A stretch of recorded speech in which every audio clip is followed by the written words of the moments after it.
Welcome to Dialogue. We're continuing our series on dirty politics, looking at the operations and really the methods used around the world to manage what people think and to secure an advantage, all behind the scenes. Today, we're diving into our second case study, a real-world documented example of this in action. We're talking about Operation Mockingbird. And I think the best place to start is to challenge this. Well, this really comforting lie that we all tell ourselves. We have this idea that propaganda is this loud, obvious thing. You picture the posters, the uniforms, the angry men shouting from a podium. And that's reassuring because it lets you think, oh, I'd spot that. I'd see that a mile away. I would never fall for that. And that, right there, is precisely what the pros would call amateur hour.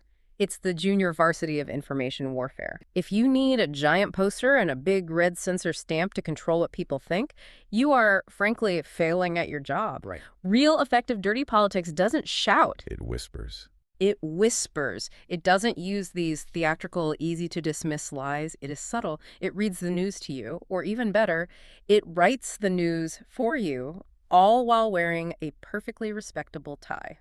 And that technique, that kind of institutionalized whisper, is exactly what Operation Mockingbird was all about. The name itself sounds like something out of a cheap spy novel. It does. But what it shows us about how you control a democratic society is, well, it's chilling. Especially when you see how the methods are still very much in play today. Mockingbird is really a foundational lesson in how power holds on to its position. The operation at its core wasn't about censoring ideas. That's clumsy. It was about something much, much more effective. Which it was. Curating reality. It created a blueprint for how to make sure the national conversation goes exactly where you want it to without ever having to give a direct order. So our mission in this deep dive is to get into the mechanics of that system. Exactly, because once you really get how this machinery works, you realize something profound. Power doesn't need secret police when it controls the story people are telling themselves about their own world. Okay, so let's decode Mockingbird. And I think, based on what you just said, the best place to start is with what it wasn't.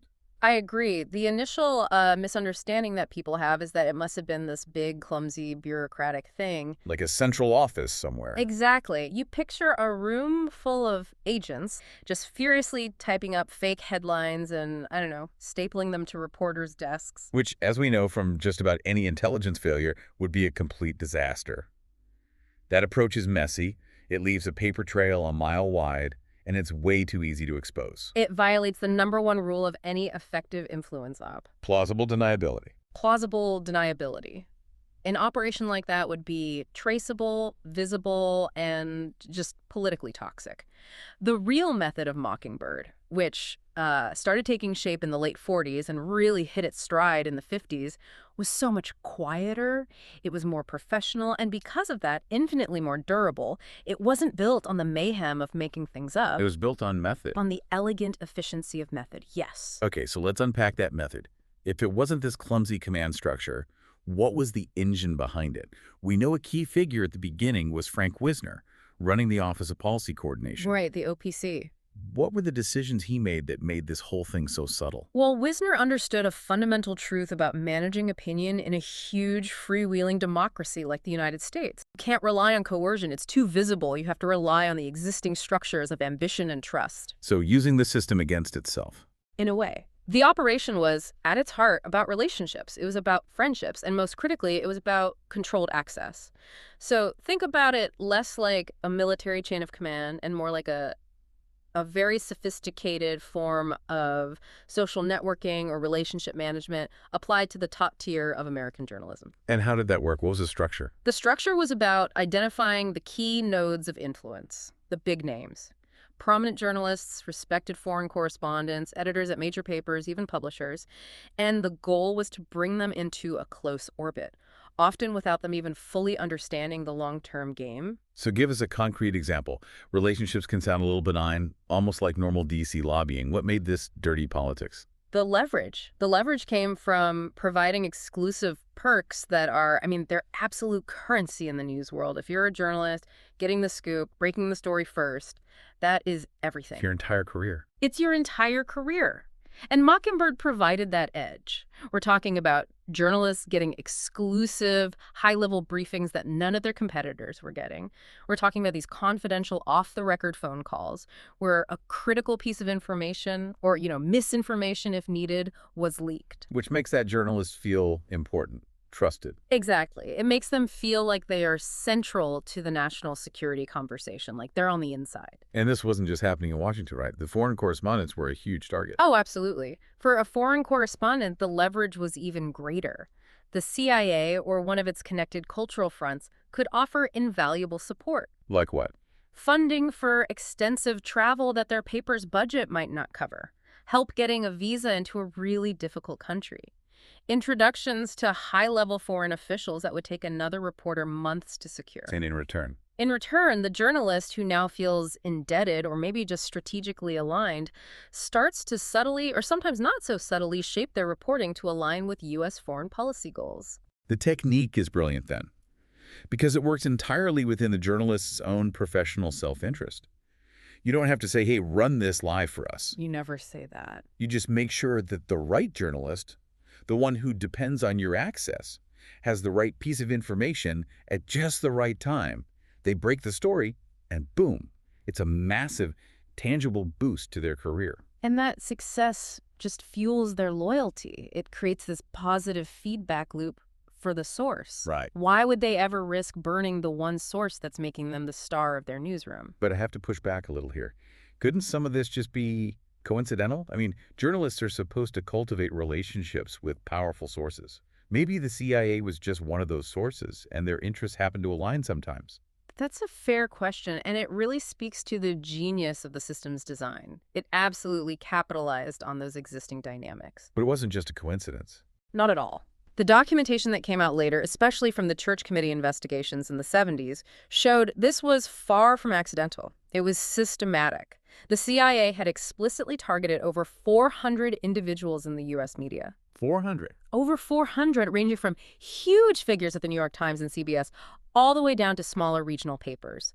And they were actively using them not just for perception management, but for intelligence gathering as well. And there's a flip side to that coin, isn't there? The punishment. The punitive side is just as important. The wrong journalist, the one who asks the inconvenient questions, the one who won't play ball, they just never get the call back. Their sources dry up. Their sources dry up. Doors start closing. They suddenly can't get that visa for the overseas trip. Their career stalls, and they watch their compliant colleagues soar. So if we're summarizing the difference between the old school, posters-on-the-wall propaganda and Mockingbird, we're not talking about physical censorship. You can't prosecute someone for not returning a phone call. This is influence based on incentives, layered on top of professional ambition. It's the soft power version of narrative control, and it's all dressed up as high-stakes networking. And that is the key lesson here. Dirty Politics figured out that voluntary alignment driven by the rewards of career success is infinitely stronger, less traceable, and ultimately far more corrupting than just forcing someone to comply. It's so important that we step back for a second and really understand the psychological environment here. Why this was allowed to happen? Mockingbird didn't just pop up out of nowhere. No, it came directly from the historical context, the intense existential fear of the Cold War. And that fear allowed the people involved to rationalize something that was, let's be honest, morally dubious as an absolute national necessity. The origin story is inseparable from that fear of global conflict. You have to put yourself in the late 40s, the 50s, the Soviet Union gets the bomb, the Chinese Revolution succeeds, then Korea happens. Then Sputnik goes up and you have the whole missile gap paranoia. The feeling in government must have been that every day was a crisis. It was existential. They felt like they were on the brink. And that created this deeply ingrained belief, especially in the intelligence community and the executive branch. External threats require internal control. And the core belief that justified it all was? It was simple. If we don't control the narrative on what's happening in the world, someone else will. And that someone else was always the enemy, the communists, the global conspiracy, the chaos they wanted to unleash. So they were fighting Soviet propaganda with their own. They saw it as a form of defensive patriotism. This intense fear of Soviet psychological warfare led them to moralize what they called information management. For the people inside that loop, they weren't lying. They were protecting the nation. They believed they were saving democracy from the inside out. So what were the specific justifications? How did they sell this idea of manipulating their own country's media? It was based on a deeply paternalistic idea. The assumption was, one, the public cannot handle complexity, and two, more importantly, they can't handle the truth if that truth is going to cause a panic. You can't handle the truth. Basically, they believed panic was dangerous, that it would lead to irrational public demands or mass hysteria. So national security, which of course only they were in a position to properly define, required absolute message discipline at home and abroad. Is there an example of this in action? Think about the Bay of Pigs invasion in '61. After that total disaster, journalists at places like the New York Times, who had kind of soft-pedaled the story beforehand, were criticized. But President Kennedy supposedly told the publisher later that if they had run the full story, it might have prevented the whole embarrassing mess. Wow. But that impulse, the desire to protect the operation above all else, that was the heart of the justification, even when it backfired. So that reveals the crucial shift in their thinking. It's a moral trap. It is the moral trap. The internal conversation wasn't, we're lying to the American people. It wasn't, we're violating the freedom of the press. The conversation was, We're protecting the American people. We're protecting them from panic, from confusion, from the enemy's psychological warfare machine that is running 24/7. and once a government believes it's protecting its people, not just from a foreign enemy, but from their own emotions, their own confusion, then almost anything becomes justifiable. Anything. Manipulating the press, leveraging careers, planting stories in foreign papers, knowing they'll get picked up back home. It all becomes okay. It removes the guilt because they see themselves as benevolent stewards, not as deceivers. The moral line is crossed the moment manipulation gets redefined as stewardship. And once that ethical hurdle is cleared internally, the technical side of it, the Mockingbird mechanism, it stops being a question of morality. It just becomes a question of effective professional management. And that's both the genius and the terror of bureaucratic justification. Okay, we've got the motivation down, this intense Cold War paranoia.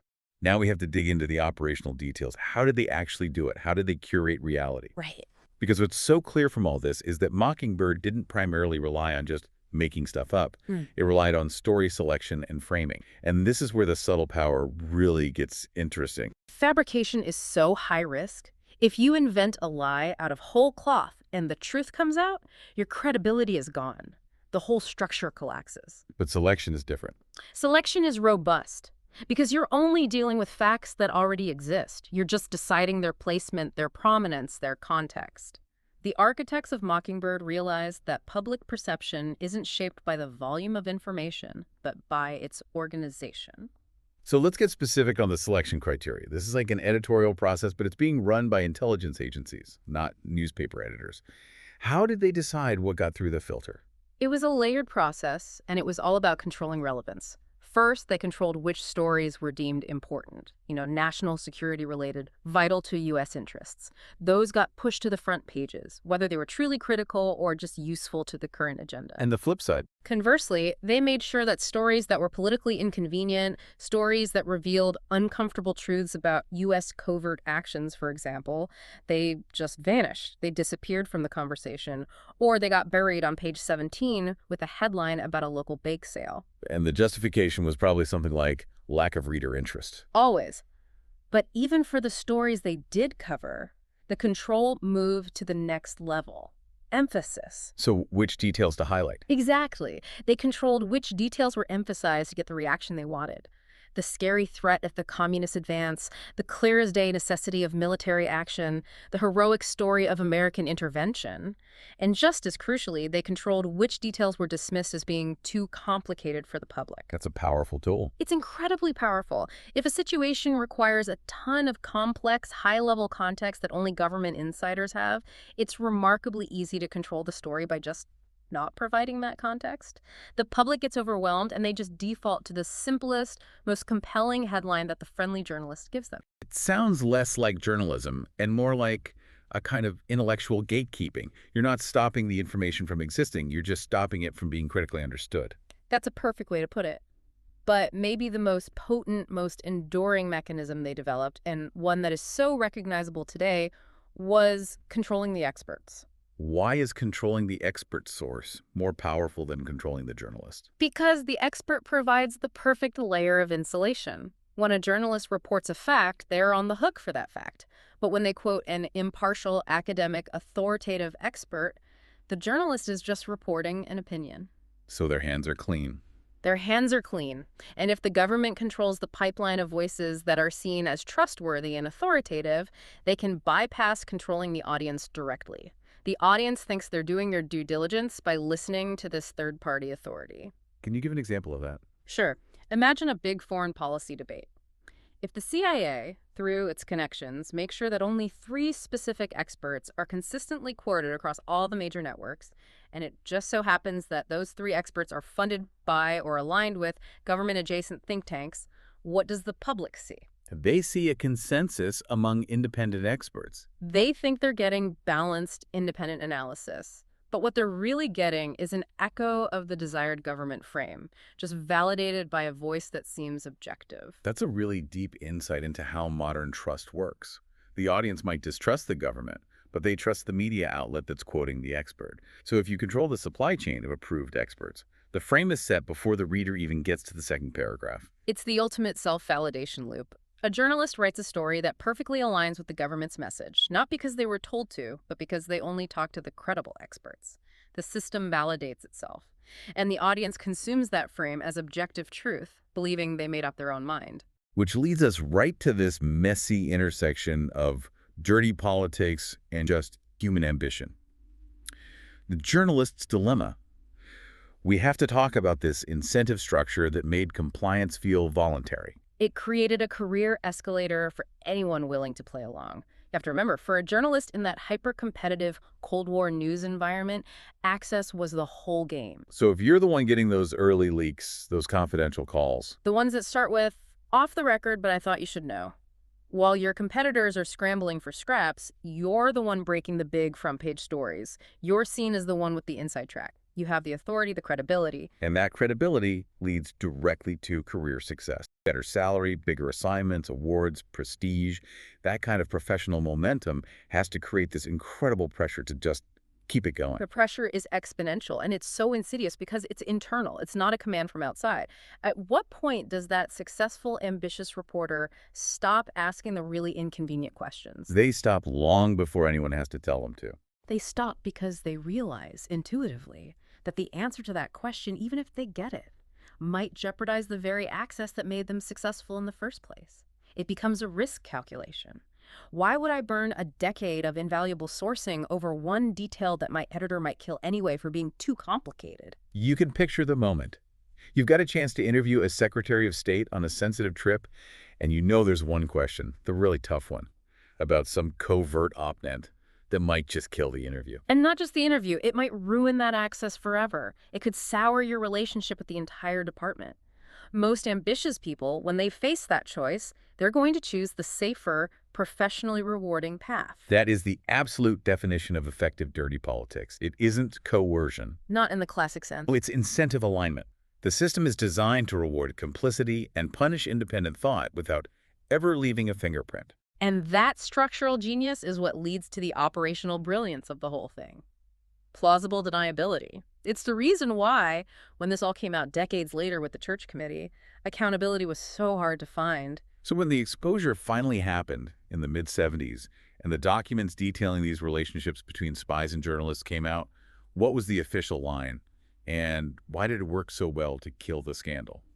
The denials were, well, they were brilliantly vague and legally airtight. Officials would admit to relationships, sure, these things develop over time, but they would deny any centralized control. They insisted there were no formal orders dictating editorial policy. So they could truthfully say, we just gave them information. What they did with it was their professional choice. And that allowed nearly every journalist and editor who was involved to truthfully claim, even under oath, I was never told what to write. And they weren't lying. They weren't. Because real influence doesn't give you commands that leave a paper trail. It creates a kind of gravity, an environment. The incentive structure just pulls people into alignment, and there's no visible hand pushing them. So the responsibility for the whole manipulated narrative just dissolves into the system itself. It wasn't one person or one order.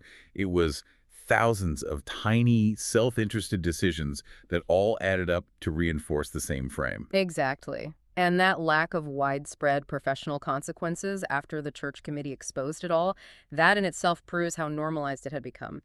The media establishment treated it less like a massive corruption scandal and more like an unseemly but necessary part of doing business in Cold War Washington. So the system learns from that. It learns not to hide better, but to make the actions themselves seem less scandalous just through their sheer scale and complexity. Precisely. If exposure doesn't change anything, power learns a very important lesson. It doesn't need secrecy. It just needs normalization. And this brings us to what is probably the most critical part of this conversation for anyone listening today.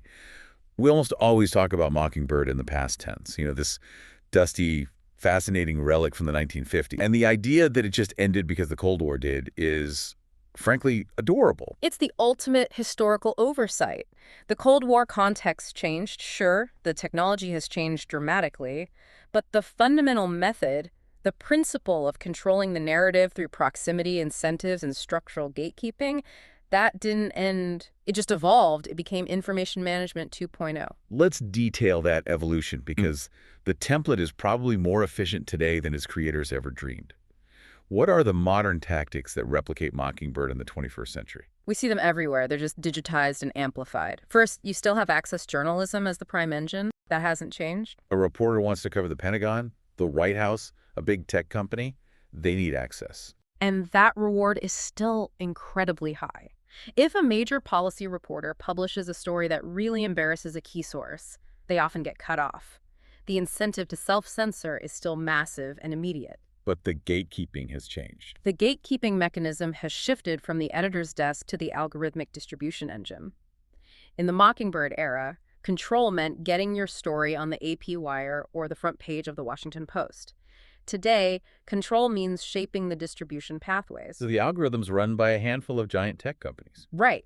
They're the ones deciding which stories reach millions of people, which perspectives get prioritized with a trustworthy source label, and which voices get suppressed or flagged as misinformation. That is a vastly more powerful automated version of story selection than Frank Wisner ever could have imagined. And it happens instantly, globally, and it can be rationalized not as political control, but as optimizing for engagement or maintaining community standards. Plus, it's a black box, so it has perfect plausible deniability. The people running the algorithm can say, truthfully, we didn't intend to promote that view, the machine just found it was more engaging. But who built the machine? Who set the parameters for trustworthiness? That's the modern Mockingbird frame. And what about the expert pipeline? It's been professionalized through think tanks and corporate advocacy groups. Today, the talking points aren't necessarily coming from a CIA officer. They're generated by a well-funded, politically aligned think tank, often staffed by former government officials, and these institutions feed those precise, coordinated talking points directly to journalists. And a journalist on a tight deadline needs a validated expert, quote, fast. The think tank has one ready to go. Ready to go, along with background papers and polished sound bites. A reporter gets their job done, and the desired frame enters the public consciousness wrapped in the authority of that institution. It's a flawless system of outsourced influence. You just control the supply of trustworthy voices by funding the institutions that produce them. So the key to modern influence, the evolved Mockingbird template, is this. You don't need to own the press anymore. That's expensive and messy. You just need to create an environment where the press willingly, voluntarily feeds on your information to survive, where you reward your chosen journalists with prestige, and you marginalize critics through algorithmic exclusion. It's cheaper, it's self-sustaining, and it's legally defensible. The irony is that the very market forces that are supposed to guarantee an independent press competition, ambition, the need for clicks, are the exact things the new Mockingbird leverages for control. Precisely. So Operation Mockingbird provided this clear operational blueprint for dirty politics going forward. It synthesized these crucial lessons on how to manage a population inside a democracy. Lesson number 1 is maybe the most fundamental for understanding modern influence. Control the frame, not the facts. Why is that so important? Because facts are dangerous, they're finite, they can be proven wrong, which is embarrassing for power. Frames, on the other hand, are safer. They're interpretive structures. They're the lens through which you see the facts. So if you control the frame, If you successfully control the frame, the angle, the context, the necessary background, then any inconvenient fact either fits neatly into your structure or it's just instantly dismissed as irrelevant noise, a distraction, or, to use the modern term, out of context. Mockingbird was never really about lying to people. It was about deciding which truths mattered at any given moment, and then presenting those truths in a way that made the government's desired response seem like the only logical option. Absolutely. If a U.S.-backed regime is committing human rights abuses, the Mockingbird frame ensures the stories about the complex stability challenges they face. The abuses become isolated incidents or unverified claims from hostile sources. The facts are there, but the frame makes you focus on the complexity, not the corruption. Okay, that leads to lesson two, which is about the long-term cost of all this, the erosion of public trust. What happens when the average person just stops knowing what to believe anymore? That leads to the core operational goal of so much modern dirty politics. Exhaustion beats persuasion. What do you mean by that? Mockingbird taught power that you don't actually have to convince people of one single complicated truth. It's much easier to just overwhelm them with 10 competing emotionally charged narratives, 10 different expert opinions, a constant high-speed flow of contradictory information. The result of that isn't critical thinking. It's just confusion, cognitive fatigue. Exactly. People get exhausted. They get tired of the sheer effort it takes to filter and verify and cross-reference everything. And when people stop caring, when they're too tired to vet the eighth conflicting report on the same issue, they just defer to whatever authority seems loudest or clearest or most convenient. And that fatigue leads to disengagement. Which is the greatest gift that any established power structure can receive. So the real danger isn't that governments try to influence the media. We kind of expect that. The danger is when that influence becomes so systemic and so normalized that even when it gets exposed, as it was with the Church Committee, nothing really changes. Once exposure changes nothing, power learns it doesn't need secrecy anymore. It just needs normalization. The public starts to treat the influence not as an outrage, but as an uncomfortable fact of life, just background noise. And that acceptance is the most stable form of control there is. And we should tie this back to the broader pattern we're looking at in this series. Mockingbird wasn't some isolated thing. It was part of a toolkit. It was part of a coordinated toolkit for total perception management, absolutely. When you look at the landscape of these internal operations, you had COINTELPRO, which handled domestic dissent by disrupting organizations. You had false flags or manufactured crises to handle urgency and create a need for a swift government response. And Mockingbird handled perception by systematically guiding what the public consumed and how they should interpret it. Different tools for different jobs, but the shared objective is always the same. Control the response before people have the time or the clean data to think critically. You control the start and the end of the conversation. So here's the final takeaway on Operation Mockingbird. It's important not just because it happened, but because it worked. It created a successful template that is still operating today, just with new tech layered on top. It taught power an enduring lesson. You don't need to silence people if you can skillfully guide what they hear and reward those who repeat your message. You don't need to ban inconvenient ideas if you can just politely drown them in noise, complexity, and counter-narratives from impartial experts. It was effective, not dramatic. And this series exists to help you recognize these patterns before they're reused. Once you know how the story gets written, you stop mistaking the headline for the truth. If you enjoyed this conversation, please like, subscribe, and share this video.